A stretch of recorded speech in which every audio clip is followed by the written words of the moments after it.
Assalamualaikum warahmatullahi wabarakatuh. Bagaimana Bapak Ibu? Kita mulai saja workshop yang kita laksanakan pada hari ini. Jadi Bapak Ibu yang kami hormati, pada kesempatan ini kami selaku fasilitator ingin menyampaikan bahwa kegiatan yang kita laksanakan ini adalah kegiatan yang merupakan tugas yang diberikan oleh instruktur sekolah penggerak.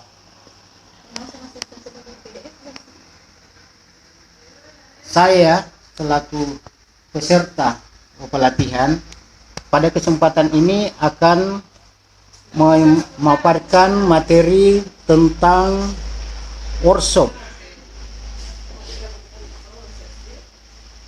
penyusunan RPP berbasis TIK.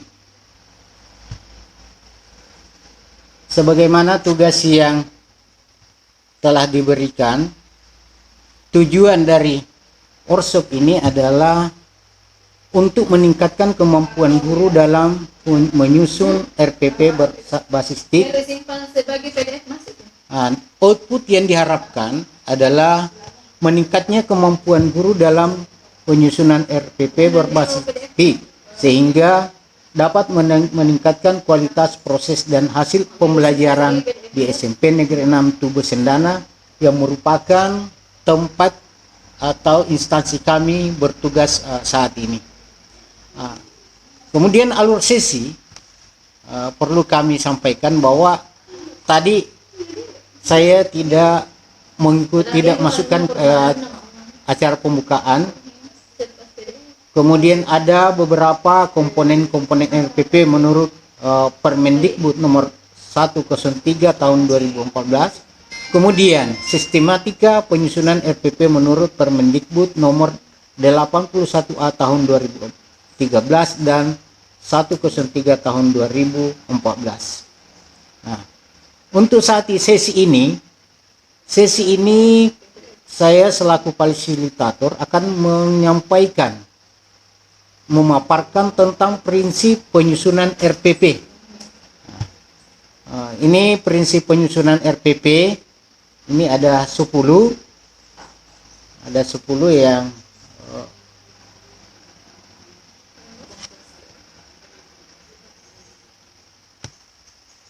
yang pertama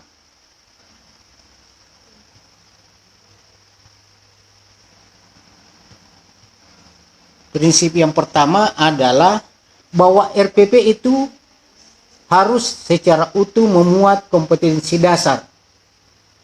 Itu prinsip pertama dari penyusunan RPP.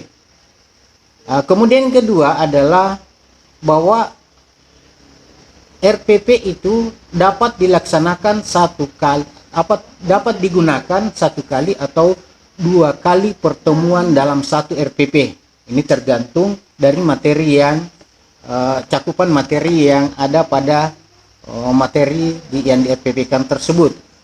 Kemudian yang ketiga, memperhatikan perbedaan individu peserta didik disusun dengan memperhatikan perbedaan kemampuan awal, tingkat intelektual, minat, motivasi belajar, bakat, potensi, kemampuan sosial, emosi, gaya belajar, kebutuhan khusus, kecepatan belajar, latar belakang budaya, norma, nilai dan atau lingkungan peserta didik. Itu adalah prinsip penyusunan RPP yang ketiga. Kemudian yang keempat, bahwa RPP itu harus berpusat pada peserta didik. Artinya bahwa dalam membuat RPP yang harus kita perhatikan adalah peserta didik, karakter yang dimiliki oleh peserta didik. Kemudian prinsip yang kelima itu bahwa RPP itu harus berbasis konteks. Artinya bahwa dalam proses pembelajaran yang menjadikan lingkungan sekitarnya itu adalah merupakan sumber belajar. Kemudian yang prinsip yang keenam, bahwa RPP itu berorientasi kekinian, ya, bahwa RPP itu berorientasi pada kekinian. Kemudian yang ketujuh adalah pengembangan kemandirian belajar, pembelajaran yang memfasilitasi peserta didik untuk belajar secara mandiri. Ini adalah prinsip yang ketujuh. Nah, kemudian prinsip yang kedelapan, memberikan umpan balik dan tindak lanjut pembelajaran RPP. Jadi artinya bahwa RPP itu dapat memberikan umpan balik dan tindak lanjut dalam pembelajaran RPP. Kemudian yang kesembilan, memiliki keterkaitan dan keterpaduan antar kompetensi. Jadi mulai dari kalau selama ini kita pahami bahwa setiap pembelajaran itu mulai dari kompetensi spiritual atau K1, K2 kompetensi sosial, kemudian ketiga kompetensi pengetahuan, dan yang keempat adalah kompetensi keterampilan. Itu harus memuat keterkaitan antara kompetensi-kompetensi tersebut. Kemudian yang terakhir yang merupakan prinsip dari penyusunan RPP, bahwa RPP memanfaatkan teknologi informasi dan komunikasi. Ya, inilah yang menjadi prinsip dalam penyusunan RPP. Ya.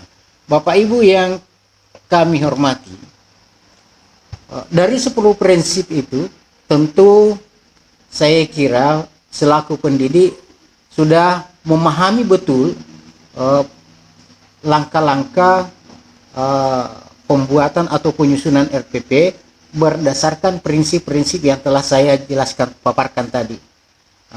Olehnya itu, kalau masih ada barangkali di antara para peserta yang belum paham atau masih ada yang masih kurang jelas, pada kesempatan ini sebelum kita lanjut pada pembahasan selanjutnya, ada barangkali yang ingin bertanya tentang prinsip penyusunan RPP tersebut. Jadi bagaimana Bapak Ibu? Dulu Pak. Baik Pak, boleh bertanya Pak sedikit?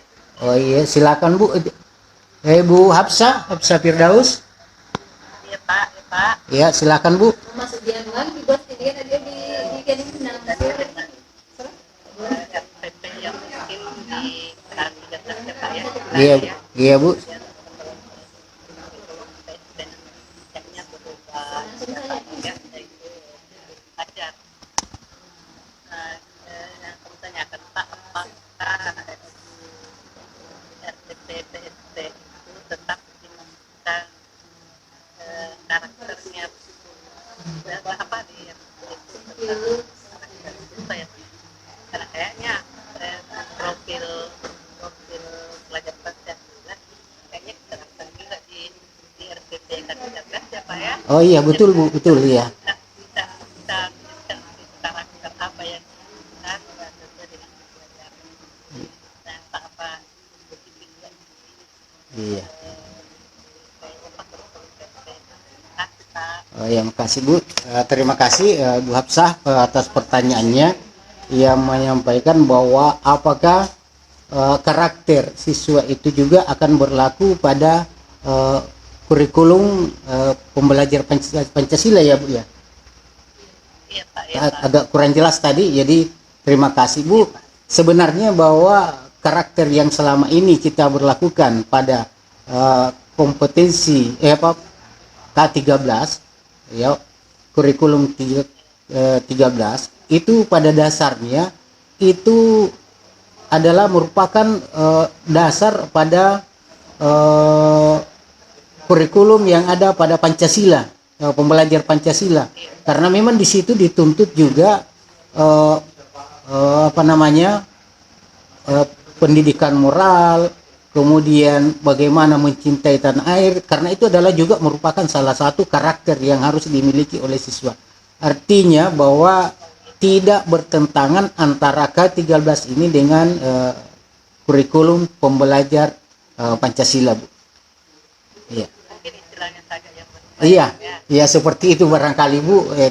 Iya, jadi hanya istilah karakter yang ada pada K13 dengan pada kurikulum pembelajar Pancasila, Bu.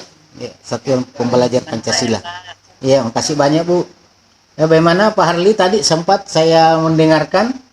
Ya, makasih Pak. Iya. Tadi sebagaimana apa yang dijelaskan tadi Bapak, ini mengenai ada 10 poin kalau tidak salah itu mengenai pembahasan RPP. Di sini saya pertanyakan Pak. Coba ada Pak Harli minta beberapa tolong yang dulu. saya tidak tahu, Pak. Suaranya tidak terlalu jelas, Pak, artinya. Saya ulang Pak. Oh, iya. Sebagaimana apa yang disampaikan tadi Bapak, itu ada beberapa kalau tidak salah 10 poin yang dijelaskan mengenai RPP. Oh iya, Jadi iya. ada, saya tidak ambil buku itu mengerti Pak yang mengenai poin keberapa itu. Jadi ini pertanyaan saya Pak, setiap RPP harus utuh memuat kompetensi dasar. Jadi apa maksudnya itu Pak? Itu yang pertanyaan pertama. Terus yang kedua, RPP orientasi kekinian. Apa maksudnya kekinian itu Pak? Makasih. Oh, jadi ada dua pertanyaannya, Pak. Jadi yang pertama tadi itu adalah mengenai kurikulum yang memuat semua kompetensi dasar, ya. Iya. Jadi terima kasih Pak Harli, artinya bahwa dalam prinsip menyusun RPP itu prinsip yang pertama tadi itu kebetulan itu adalah bahwa RPP yang disusun itu adalah memuat secara utuh kompetensi dasar. Jadi sebagaimana kita pahami bahwa di dalam kurikulum yang selama ini kita terapkan, yaitu kurikulum 13, itu ada 4 kompetensi. Ya, kompetensi yang pertama itu adalah kompetensi spiritual, kemudian yang kedua adalah kompetensi dasar kedua yaitu sosial, kompetensi dasar ketiga adalah kompetensi dasar pengetahuan, dan yang keempat adalah kompetensi dasar keterampilan. Nah, walaupun pada dasarnya bahwa selama awal-awalnya itu kita memang berlakukan 4 kompetensi dan memang harus tercakup di dalam RPP yang kita susun, Pak. Iya. Jadi tapi di dalam penilaian yang selama ini kita lakukan itu yang lebih banyak kita khusus untuk saya mata pelajaran kami IPA itu adalah kompetensi pengetahuan dan kompetensi keterampilan, yaitu K3, kompetensi dasar ketiga dan kompetensi dasar keempat, Pak. Jadi artinya bahwa RPP itu memuat keempat kompetensi dasar yang ada, mulai dari spiritual, sosial, pengetahuan dan keterampilan, Pak. Itu jawaban yang pertama. Kemudian yang kedua, bahwa dalam menyusun RPP itu harus selalu berorientasi pada kekinian. Artinya bahwa RPP yang kita buat itu harus selalu mengikuti perkembangan zaman, Pak. Artinya RPP itu harus bisa diterapkan kapanpun dan dimanapun. Kemudian mengikuti perkembangan ilmu pengetahuan.